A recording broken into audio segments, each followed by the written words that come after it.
Hello and welcome to the Christopher Hall Training Podcast, where we're going to be talking about the lower back. We're going to talk about low back stretches, genetics and low back injuries, disc herniations and degeneration and things like that. Try and put that into some perspective. And then finally, we're going to try and talk about a solution to the multifaceted injury that is low back pain. So without further ado, let's get into it.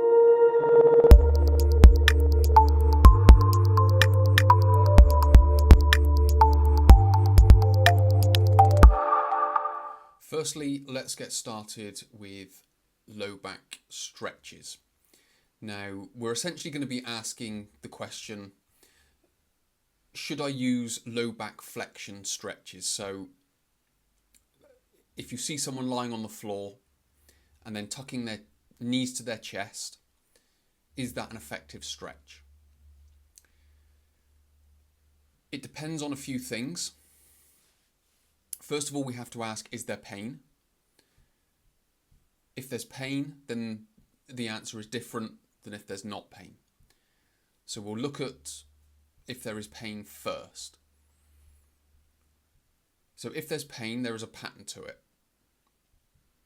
Now the pattern could be pain occurs with flexion. Another pattern could be pain occurs when you're static, so sat down, which could include flexion, doesn't have to. But if you sit slouched, so there's a degree of flexion happening and the fact that you're static. Could be extension, so there's different patterns to it, is what I'm trying to say.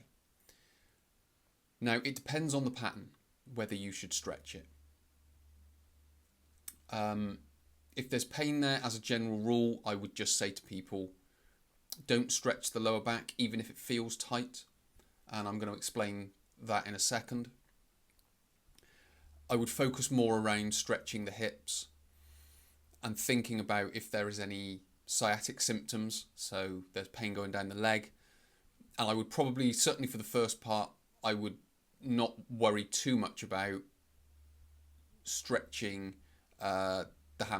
in all honesty, I probably wouldn't stretch the hamstrings anyway, but I would avoid irritating or potentially irritating the sciatic nerve with hamstring stretches and things like that.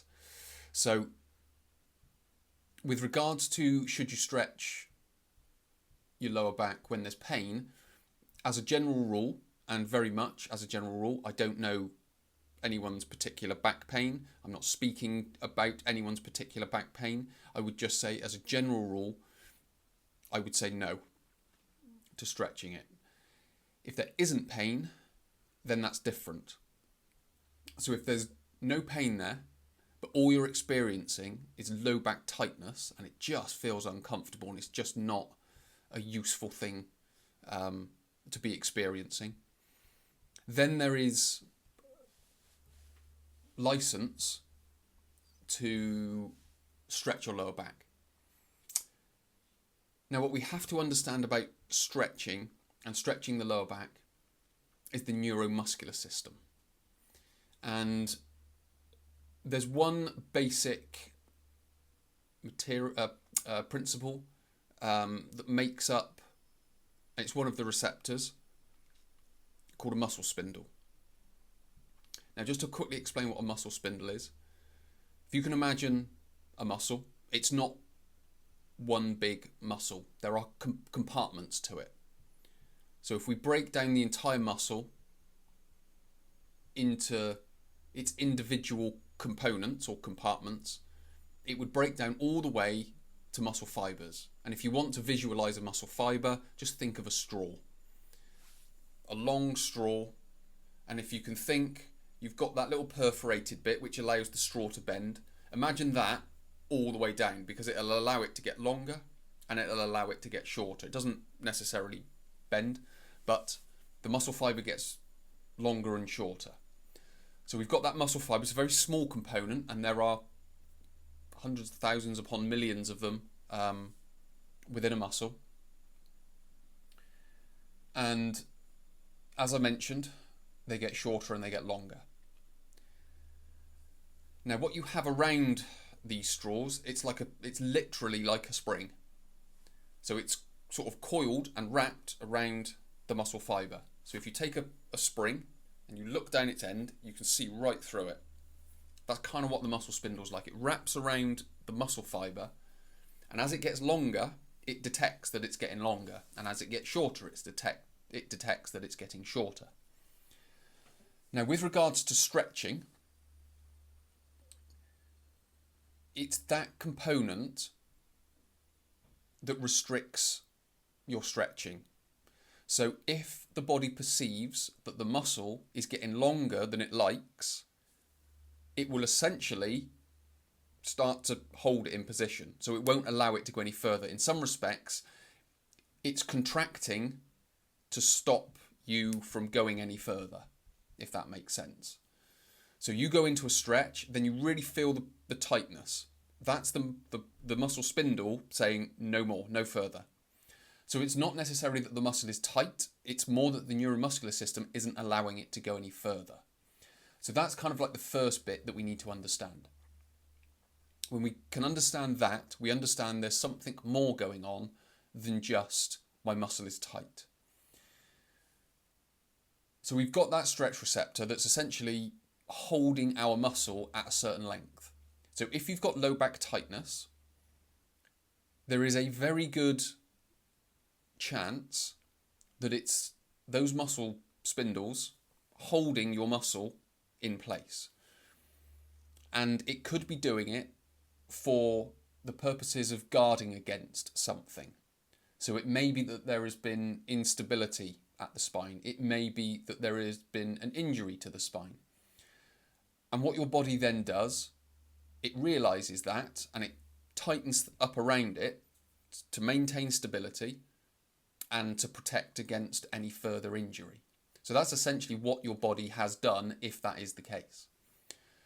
Now, when that injury goes, the muscle tightness doesn't necessarily go as well. The body can still perceive and think there's a problem here, so it just holds it. So when we talk about stretching the lower back to get out of that, when you lie on your back and bring your knees to your chest and you lengthen that, what you're basically doing is you're lengthening the muscle, and you can override and allow the stretch receptors to open out. And that's what gives you the relief.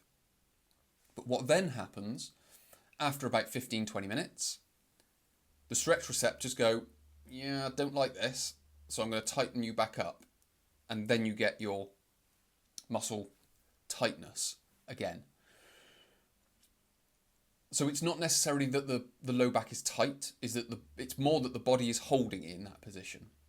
Now, a very simple way of overriding that is using that 15 to 20 minute window. So as an example, let's just say there is instability in the spine and the body is guarding against that instability. So it's holding your muscles tight because it doesn't want to be unstable. So it's using the tightness to create the stability that isn't there. And what then you're able to do, so you stretch it out, you've then got a 15 to 20 minute window to get some conscious muscle activation in there, to help the body realise that it doesn't need to hold it tight. So you're basically communicating with your body using exercise to be able to say, don't worry about my low back, I've got this under control. Because you're not saying that at the moment and your body's going, I need to tighten this up, and therefore it tightens. So we need to use that and then activate the muscles within that window. So we need to use exercises that activate longissimus, iliocostalis, quadratus lumborum, glute medius, glute minimus, latissimus dorsi. So all these different muscles need to be activated, rectus abdominis, internal and external obliques as well, so the abdominal wall. So we need to start using exercises to build that stability. So we open it out with the stretching, and then we've got the 15 to 20 minute window to build in some additional stability. If we can do that, what we are then able to do is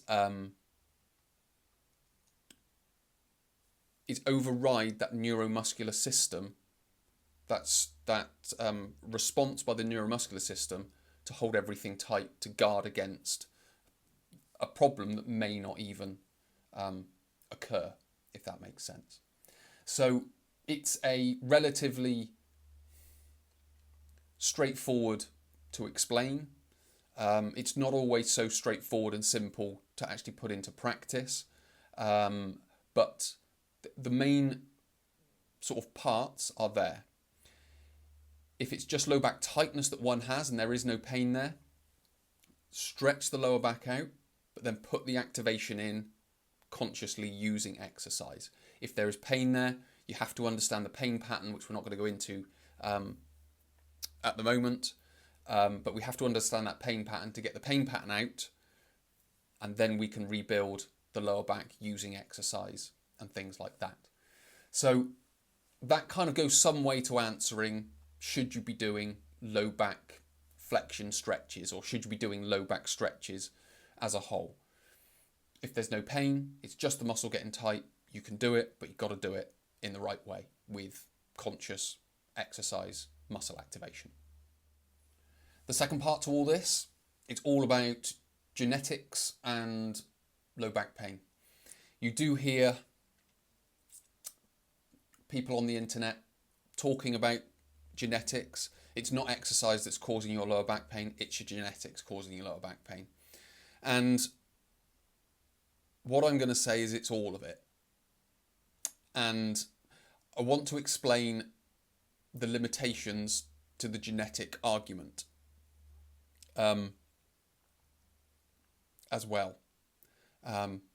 Because it's not as straightforward as, sorry, you're unlucky, it's your genetics. There's not a lot we can do about it. There is stuff that can be done about it, and it may not even be your genetics. It could be. I'm not saying it can. I'm not saying they're wrong. All I'm saying is that there's more information to this. There's more that we need to understand with regards to disc herniations or disc degeneration and genetics. So, as a general rule, the two injuries that get talked about with this, although one isn't necessarily an injury, is disc degeneration, where it just degenerates over time.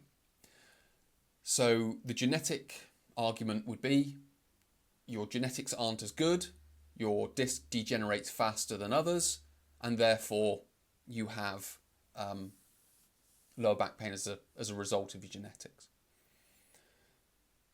The same can be said for disc herniations as well, but with regards to disc herniations, there is a more obvious mechanical aspect to it, which then breeds out into the exercise and movement spheres, if you will. So there is more of a mechanical and movement influence with regards to disc herniations than there is with disc degeneration. Now I'm going to talk about sort of two parts to this. One is disc shape, so the influence that your disc shape has, and then the second part is the materials that your body uses to maintain the structures of the spine, if you will, mainly the intervertebral disc. So we've got basically two different shapes. One is an oval type shape spine, disc, and the other is a limacon. Now the limacon is basically, it's round, but it sort of does that as well. So it sort of goes round like that, and then there's like a dip, and then it meets. So that's the kind of shape of a limacon disc. Oval is a lot more easier to explain. It's an oval. It's not a circle. It's more of an oval. Obviously, there will be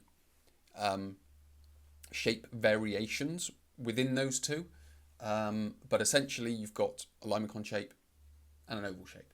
Now, there are two different ends of a spectrum here when we talk about this. What we've got is the limacon shape is very good, or let's just say better is probably a better word. The limacon is better at load bearing, but not as good at bending and twisting. So that's at one end of the scale. Then you've got the oval shape at the other end of the scale, which is better at bending and twisting and not as good at load bearing. And then you'll have your variations in between. So we've got good load bearing, we've got poor load bearing at the other end, but we've got good bending and twisting this end and not so good bending and twisting at that end.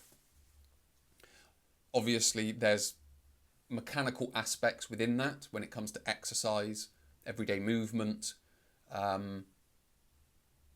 when it comes to disc herniations, because with regards to disc herniations, the limacon shape is more prone to disc herniations from things like bending and twisting. Because you've got those two sort of bits that are slightly pronounced at the top. So if you can imagine, it goes round there, and then there's the dip, and then it sort of comes up and then goes around here. What basically happens is that if I just use half the disc to start with, and it's this bit that's the problem, it's that bit that's the problem. Because what happens is as you bend and twist, and the nucleus pulpus migrates its way towards, or migrates its way through the fibrous, the annulus fibrosis. Because of that shape, it gets stuck and gets sort of, it navigates up through that little hook, if you will, and it concentrates and goes up through there. So that's known as that would be known as a stress concentration. So it goes up through there and just follows that path, and then you get your disc herniation. With an oval shape, because there is no essentially the stress concentrations can be distributed around the disc more, because there isn't that sort of dip where it can concentrate, if that makes sense. So from a genetic perspective, again, you're more likely to, if you've got a limacon shape, you're more likely to herniate due to flexion, whereas with an oval shape, you're more likely to herniate via, you're less likely to herniate, but you're more likely to herniate due to load bearing. So that's kind of the first one. Material is a little bit more sort of straightforward to explain. There are certain, there's collagens. So collagen is one of the sort of the genetic factors involved in disc degeneration and disc herniation. And I've got the notes up here. I just want to make sure I get this right. So it's collagen type 1, 9 and 11. So they're your three main types. There are more than I'm going to explain, but again, it's just to give you an understanding. Then you've got interleukins 1 and 6, cartilage intermediate layer protein, and agrican, or agrican. So all of these are the different materials. Now, obviously, some have more material or more of these materials than others, because it's what makes up the nucleus pulpus, it's what makes up the annulus fibrosis.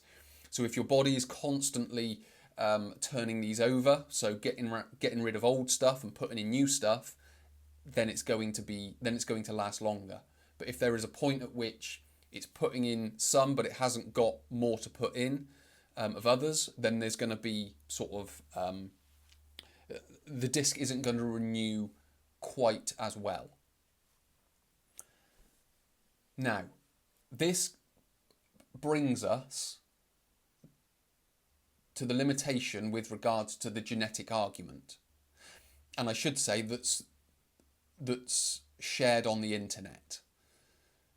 Because most people that are talking about someone's lower back pain or lower back pain in general either don't understand that there's all these different sort of caveats that come with it. But also, they don't know your lower back pain. Or they don't know your lower back, I should say. Because when someone comes to see me, unless they have an MRI scan and unless they have a breakdown of the genetic makeup of themselves, I have no way of knowing that disc degeneration was because of a genetic factor. There is one, I guess, there is one loose way of interpreting it, and that is a thin spine and a thick spine. That's one way of interpreting it. But again, a thicker spine will generally be able to load bear well, which would suggest that it would be a limacon shape. A thinner spine that can bend and twist more would suggest it would be an oval shape. So you can use that as an indicator. But I don't, because that doesn't, just because someone's got a thin spine or is a thin build doesn't mean they have an oval shape, and vice versa. So again, I don't, me personally, I don't know. I don't have those, I don't have that kit to tell what, and I'm going to imagine most people talking on the internet don't have that kind of kit to be able to tell someone that it's their genetics. So to use it as an argument as to why someone has lower back pain over another person, it's useful having the information, and if someone does have the ways of measuring these types of things, then that's all well and good. You can include it in the argument, but I can't see the use of using genetics as a way of saying that's your back, that's causing your back problem. It's your genetics. Scientific studies are fine, but that's not the person that stood in front of me with back pain. That's the last thing they want to hear. Oh, I'm sorry, it's your genetics. There's nothing I can do. Off you go.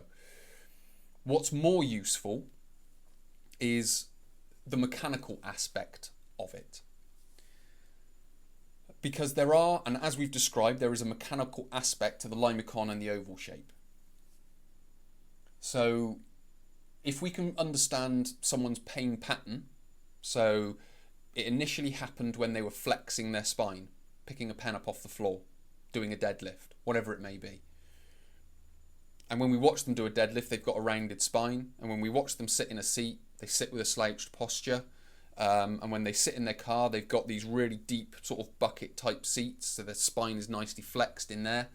Their occupation is, there's a lot of sort of bending over that's required for it to pick things up or whatever it may be. You can start to see that, okay, flexion seems to be a bit of a problem here. They've got a disc herniation, which is, as a general rule, loaded flexion of the spine, that repetitive nature to it, the straw that broke the camel's back. So they've explained that. They've explained their lifestyle, their occupation, and you've understood that flexion is just a constant recurrence in their lower back pain. Now, someone with poor genetics, that will work a lot faster than someone with great genetics. So someone with great genetics will get away with that for a little bit longer than someone with poor genetics. But the one common factor is that mechanical loading and flexion is deteriorating the condition of the spine. It just means the genetic element to it is not giving them the outcome as quick, if that makes sense. So we can see that there is a mechanical aspect to the problem. So what's going to be more effective is addressing all of that mechanical, behavioural type of aspects of their pain. By using the genetics as an argument or as a diagnosis, it's not terribly useful unless you've got the information in front of you and it says your type 9 collagen doesn't exist. Your type 1 collagen is really poor. Your interleukins 1 and 6, they're not great. If you've got that information, then okay, you can start to say it's starting to look like your genetics ain't great. But even then, it's not going to be advantageous for them to continue flexing the spine, loading the spine, sitting for long periods of time with a flexed spine. Again, still the mechanical aspect of it is still going to be influencing their lower back pain, whether they've got great genetics or poor genetics, if that makes sense. So hopefully it should start to make some, or hopefully there's some clarity there, that where genetic information is useful, it doesn't necessarily bear that much significance when it comes to actually dealing with a person that stood in front of you and what you need to do with them. Because whether they've got good genetics or poor genetics, they're in pain, they want to get out of the pain, and we need to be able to do that, and the best we can do is with the mechanical aspects of it. So we need to understand those mechanical aspects, and that's essentially what, the courses that I deliver are there to promote. It's not that I don't have the genetic information to share with people, I just don't see it as terribly useful when it actually comes to solving someone who's in lower back pain. So hopefully that brings some degree of understanding to disc herniations, disc degeneration and genetics. It's not something that one needs to beat themselves up for. Oh, I've got poor genetics. Oh, it's my genetics. It's like, okay, fine. That's the way they are. In some respects, you kind of deal with it in the same way, whether your genetics are bad or good. And if your genetics are bad, then it can be a blessing that you're actually going to focus on proper mechanics of the spine now. Whereas the people with good ones, they're always, they can, because they can get away with it, they're lazy with regards to the biomechanics of their spine. So, yes, I could go off on this for a little bit longer, but I won't. So what we'll do is we'll go on to the next one, which is the understanding a little bit more and solving the multifaceted lower back pain aspect. This is another term that gets thrown around a lot, multifaceted lower back pain. It basically means there are multiple things that can affect it, essentially. And when it comes to the solution, again, the solution needs to be multifaceted, but there is potentially a one-dimensional aspect to it, if that makes sense. But with regards to what one-dimensional, most of what's promoted, not only on the internet, but by professionals, is relatively one-dimensional. Because what they've basically got is a set of stretches or a set of exercises, and they say, do these 4 stretches or these 3 exercises, and your back pain will be solved.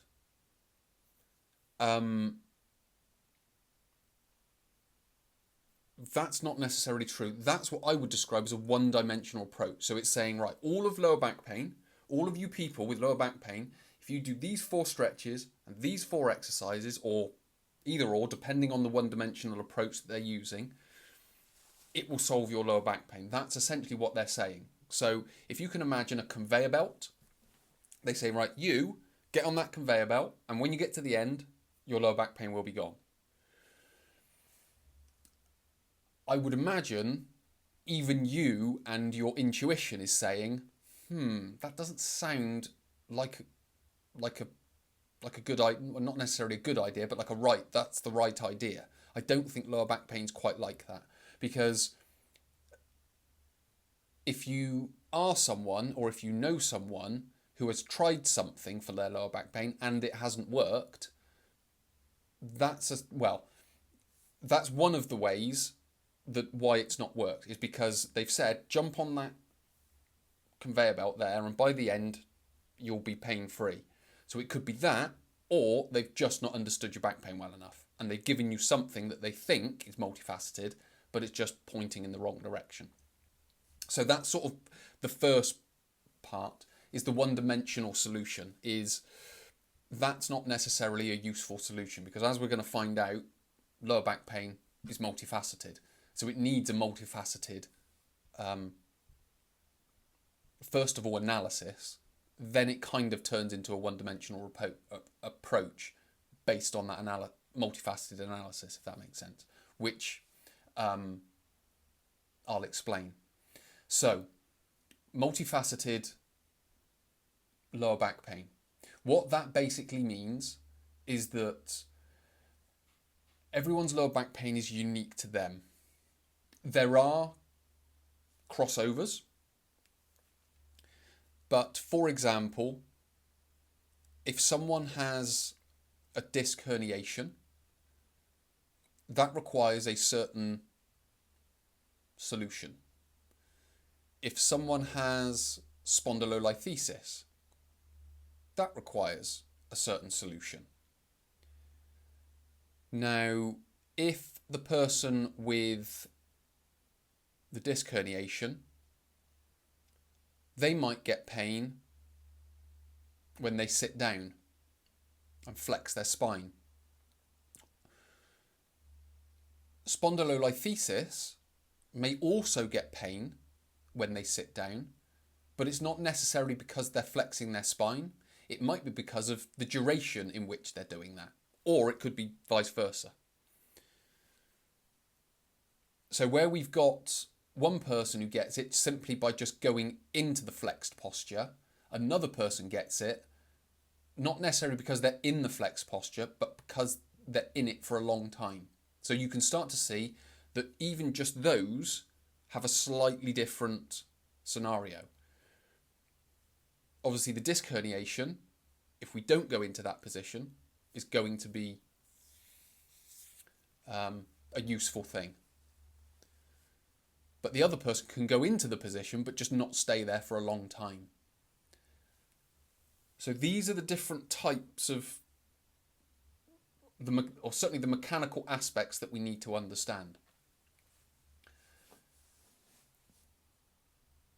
When it then comes to starting exercise, so let's just say we've gone about using that posture indicator, and we've gone about sort of adapting that, and we're now not triggering the pain in that way. Now we can go about sort of rebuilding the lower back and the spine with some exercise. And again, those two people one may start exercise earlier, one may start exercise later. They may start at the same time, but just with different exercises. So this is I guess like the multi-dimensional approach, or the multifaceted approach, is that we're looking at lower back pain as a multifaceted type of condition. And what we're then saying is we're saying we've got a toolkit, we're going through some degree of an analysis and going, right, this tool fits your lower back pain, this tool fits your lower back pain, and this tool fits your lower back pain. So what we're basically saying is that the solution fits your lower back pain, not your lower back pain fitting the solution, if that makes sense. That's the one-dimensional approach, because they say jump on that conveyor belt and by the time you get to the end, you'll be fine. All lower back pain's the same, so you just do the same stretches, the same exercises, and it gets sorted.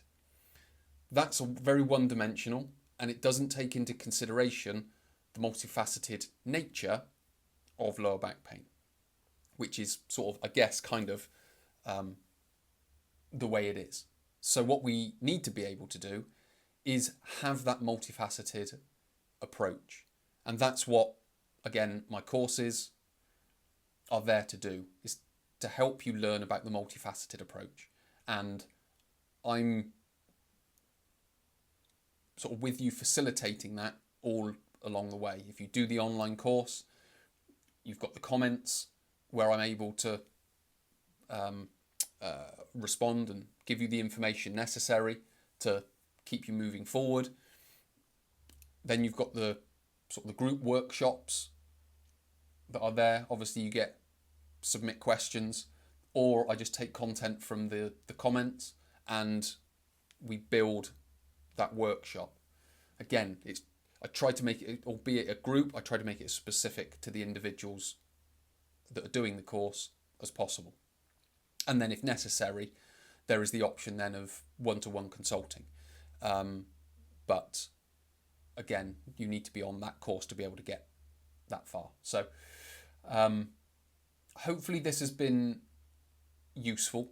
Hopefully there's been some good information throughout this this tutorial, or this episode, and you're able to gain a better understanding of low back pain, not only the stretches and how that works, the genetics and how that works, but also the multifaceted approach and how essentially the solution works as well. So many thanks for watching. My name is Chris. I'll speak to you in the next episode.